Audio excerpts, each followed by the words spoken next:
Ariana Grande has sort of passed me by. Oh, don't get me wrong, I've heard some of her songs on the radio, perhaps playing in the background while I'm in the car or in a shop buying, I don't know, shoes, but I've never sat down to listen to anything she's produced. You could say it's because I'm too sophisticated, that I prefer music with substance, and I'm oh so above that broad genre known simply as pop.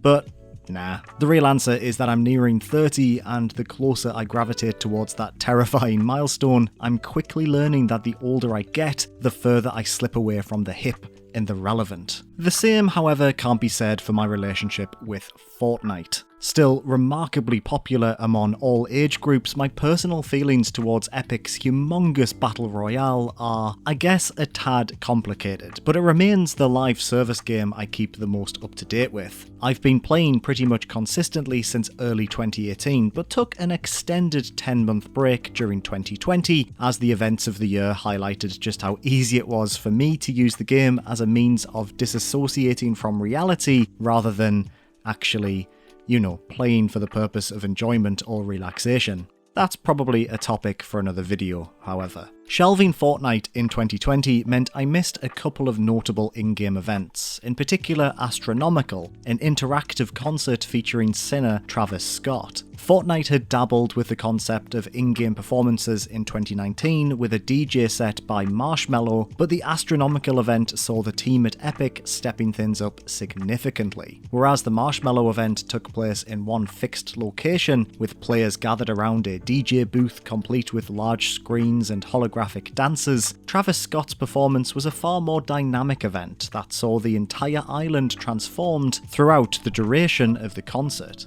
Fire rained from the sky, the player was pulled underwater and then flung into the air, all the while Scott himself towered over onlookers, a humongous cartoon representation that leapt and bounded across this ever-changing landscape.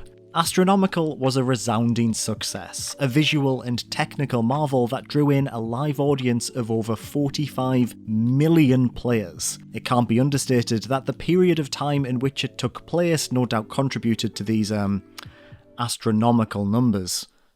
Occurring in April 2020 when the majority of the planet's population found themselves trapped at home and unable to venture out to an actual live event, millions undoubtedly flocked to Fortnite to experience something that mimicked what was no longer readily available to them. So I missed the Travis Scott performance. To be honest, I didn't really think about it too much at the time, distracted as I was by other activities such as tending to my island on Animal Crossing and lying on the floor in the fetal position trying not to cry, but as the year went on I began to regret my decision to miss out. You see, one of the things I've missed the most during the past year and a half is live music. God, I've missed gigs. I've missed standing shoulder to shoulder in a blazingly hot room, dancing and singing to my favourite songs among a bunch of strangers. I miss drinking expensive beer in a muddy field, laughing and joking with friends in the cool evening air as we wait for the headline act to finally appear on stage. There's a tangible sense of electricity in those moments, a connection that occurs between the individuals that make up the crowd that feels completely unique to experiencing live music. Thousands of people throwing their arms into the air, belting out the chorus to a piece of music simultaneously. The friendships you make in that dense throng of humanity may only last mere seconds, but in that moment, as they wrap their arms around your shoulders, as they join your group to dance, as they lift you up into the air, there's nothing else like it.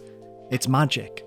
Pure, inimitable magic. Yeah, it's fair to say that I miss live music a lot. So I'm back into Fortnite at the moment, and have been for a little while now. The game's alien-themed season, Season 7, has been a particularly good one, introducing fun new quests and exciting new goodies to unlock via its battle pass. For me, the game is comfort food, something that is immediately familiar and easy to connect with. It's nice to have it back in my life, and it's provided some much needed respite as of late. So, as you may have guessed, I was delighted to see that another live concert was planned for August, this time featuring none other than pop sensation Ariana Grande. Determined to take part in something, anything that resembled live music, I purposefully carved out some time to attend the game's Saturday evening performance. I ate my dinner early, I cleared my schedule, and I logged on an hour before the event to avoid any potential server woes. I won't lie, I felt excited. Perhaps it was the familiar routine of planning to attend an event that tricked my pandemic-worn brain into believing this to be something more than just an in-game marketing event, but fuck it, I was ready. The Rift Tour event was a cinematic marvel, and I was blown away by what the team at Epic achieved. A world away from the Marshmello set and an improvement even over the Travis Scott performance, Ariana Grande's Fortnite debut was astounding. After a 30-minute wait, the event began, pulling me into a dimensional rift that showed me snapshots from previous Fortnite narrative beats, before a giant, slumbering version of my character, in this case, hilariously, Street Fighter's Chun-Li, because Fortnite, reached out her hand and transported me into a Mario Kart style race through an ever-changing stretch of bubblegum coloured liquid, surrounded by dancing inflatable tube characters. From this point on, everything progressed at a breakneck speed. The slide gave way to a forest of vibrant pink trees, the floor made from springy knots of wool. 30 seconds later, 4 of us were placed onto the back of a plane as it circled a storm demon from a previous season of the game, shooting at crystals and zombies in a competition of who could get the highest score while a rock song pounded in our ears. I won, naturally, I ain't no scrub. And then it was time for the main event. After helping each other up off the floor, Grande herself appeared, emerging from a falling star in an ocean of twinkling lights. Ariana's in-game model was, like Scott's before her, impressively detailed but distinctly in line with the visual stylings of every other Fortnite character. But still, even in her cartoon form, Grande commandeered a certain presence. Obviously not in the same way as if she'd emerged on stage at a Glastonbury or a Seagate, but still. It's been a year and a half, I'll take what I can get. I was surprised by how much it felt like I was intimately a part of this performance. Every minute or so as one song ended and another began, we were whisked away to yet another location, another explosion of colour, light and sound. After dancing in an ocean during a sunrise, it was time to follow Ariana in a bubble as she soared through the air with crystal winds. 40 seconds later, we were given flying unicorn steeds, and were free to soar through circular rainbows as Grande swung among the clouds. Another transition, and we were scrambling up a set of temple steps, jumping through rifts to keep up with Ariana as she ascended an MC Escher-like staircase before smashing reality to bits with a massive hammer. For the finale, a performance of one of her latest singles' Positions, we bounced around a fractured landscape as a giant Ariana transformed into multiple flying versions of herself, before being reborn from the ground, grabbing her hammer and ending the performance with one final swing that sent us back to the island. All in all, the show lasted a mere 12 minutes. No song was ever performed in its entirety, instead it was more so a medley of her most recent hits, a visual presentation rather than a traditional live show. But you know what, I've gotta say, I loved every single second of it. Unlike the Marshmello concert, which was little more than a basic facsimile of a real-life performance, the Rift Tour lent into the interactive nature of video games to marvellous effect. I was a physical part of this event, an active participant that danced, jumped and, rode through the clouds on a floating unicorn. It's been a long time since Fortnite could be classified as just a game. It is, and will continue to be, I'm sure, a platform, a digital event space for brands and artists to promote and share. And the Rift Tour felt like a stunning example of the potential of Fortnite's renewed classification. This wasn't a cinematic or even just a level, it was an event, a time-limited one at that, something that could be missed, which made attending it feel all the more exciting. It highlighted, I think, this platform's potential for more regular events, granting players the ability to enjoy tailor-made live performances from the comfort of their own home completely for free. From an accessibility standpoint alone, I think Epic are very much on the right track with this, and I can't wait to see what they have in store for us next.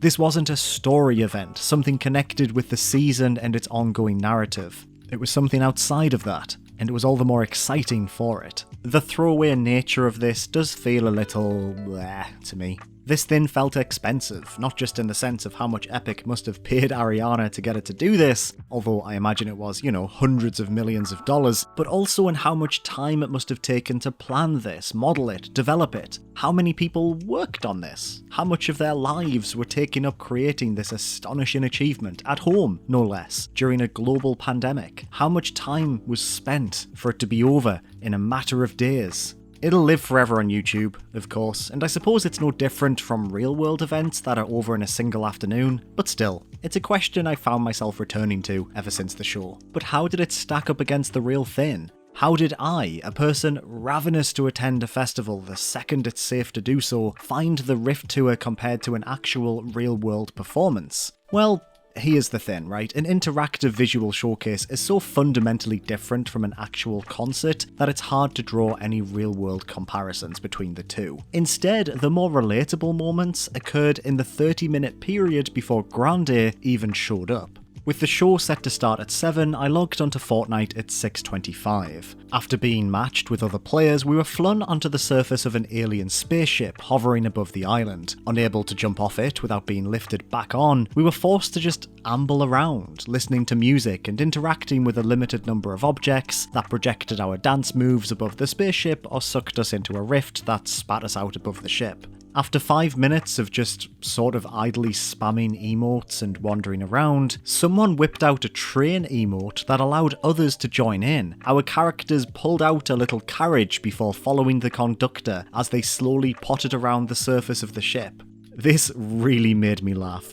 The sight of Chun-Li, Lara Croft, Rick from Rick and Morty, and Ariana Grande all wordlessly joining in with the world's surrealist conga line. I love this game, I really do. There was just this tangible sense of excitement as we waited, and interacting with other players in these pseudo-social activities was the closest thing I've experienced to those spontaneous moments of connection you get before the headliner at a festival appears. We were just a bunch of people finding wordless yet fun ways of passing the time together. It was wonderful. Okay, so don't get me wrong, I have some minor, well, not exactly criticisms so much as just observations, I suppose. For starters, during Positions, a song about mad shagging, they censored the word bedroom in the line, switching the positions for you, cooking in the kitchen, and I'm in the bedroom, which, I mean, the whole song is clearly about sex, so removing the word bedroom doesn't really make it any less obvious, but nope, no sex allowed in the Fortnite metaverse. The brands won't be happy,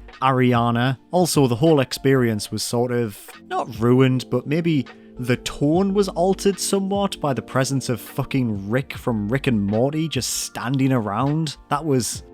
yeah, this game is just Funko Pops the game, isn't it? Also, you can buy Ariana Grande as a skin. This isn't the first time you've been able to buy actual people as skins. There's been a few footballers and YouTubers available in the past, but I don't know, something about being able to take out Ariana Grande with a sniper rifle feels... I mean, listen back to that sentence. That should make you feel uncomfortable, I think. It's an odd one. Anyway, there we have it. Some thoughts about Fortnite's Rift Tour featuring Ariana Grande. All in all, I found it to be a delightful evening of light entertainment. It didn't really sate my desire for in-person performances, but seeing as the only live music I've attended in the past year and a half was watching a woman play a guitar on top of a shipping container in a part of Newcastle last September, where Yolly and I were the only 2 people in attendance, yeah, I think this will definitely keep me going until I can finally go to a gig in person again, hopefully very soon. So did you watch the performance live? What did you think? Let me know in the comments below. Otherwise, if you enjoyed this rambly mess of a video, please feel free to give it a like and make sure to subscribe to 7 out of 10 for more stuff like this. New videos every week. Thank you so much for watching.